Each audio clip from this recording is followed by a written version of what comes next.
Florida Restaurant Show. This is a once annual event, and the thing that's particularly interesting to me about this show is there's a lot of discussion of social media and how it can help restaurants and other vendors in this industry. And we're going to explore this week not just the standard social media sites of Facebook and Twitter, but we're also going to discuss Yelp, which is particularly fine-tuned for this industry, and Google Places, which helps people find these restaurants more easily. So come on in, let's explore more.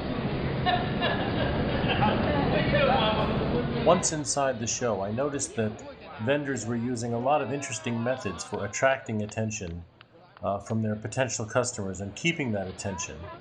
So I decided to talk to the guest speakers at the show about branding and about how to use social media sites. Okay, so walk us through the process of when someone needs to have a branded image created for them. What's one of the first things that you help with? I think first I would turn it back to that person and say, what is it you want to be known for? What is it that's going to set you apart from your competition? What is your competition doing? What do you like? What do you dislike? Those sorts of things, and kind of see if they can't back into give me some answers that way. Let that guide the conversation first, and then start to offer solutions after that. A quick tweet out about open tables tonight or a special you're having, is the right use for Twitter. Trying to put a full menu out there, email's probably the right way. If you're trying to get people involved with you in a community marketing effort, maybe focus on that a bit more on your Facebook site.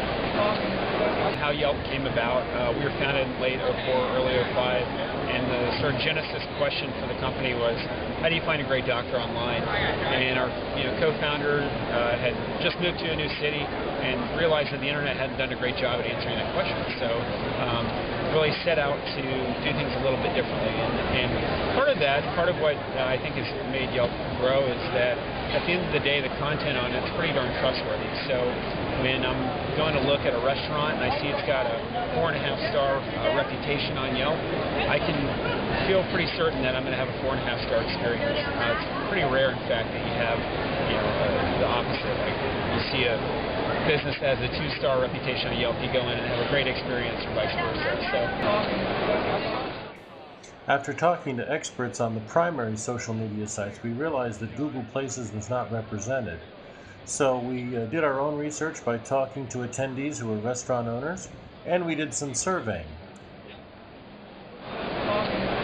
So one of the important things that we are hearing about at this show is that social media is not just restricted to the standard sites like Facebook and Twitter, because those are general platforms that any business can use to communicate with their customers and their associates online. But one of the things that's key to the restaurant business is that Google Places allows you to establish a business listing where people leave reviews, and people will be able to find this restaurant or this business by geography. See, that's the important thing. That's the difference. Facebook can have these keywords, Twitter can have these messages about geography, but on Google Places, someone can pull up something like fine dining Orlando, or catering in Alaska, or catering in Seattle. That geography gives you a key advantage, and you may already have a Google Places account set up for your business. They pull things out of Yellow Pages and other directories. You just have to log in and start customizing it for yourself. So it's a completely free thing. It just takes a little bit of work. And quickly, I want to also get in the mixture of people using social media versus email. We found out some very interesting statistics at this show. About 17% of the attendees were using email. Another 17% were using social media but not email. And then 60% of the attendees were using both email and social media.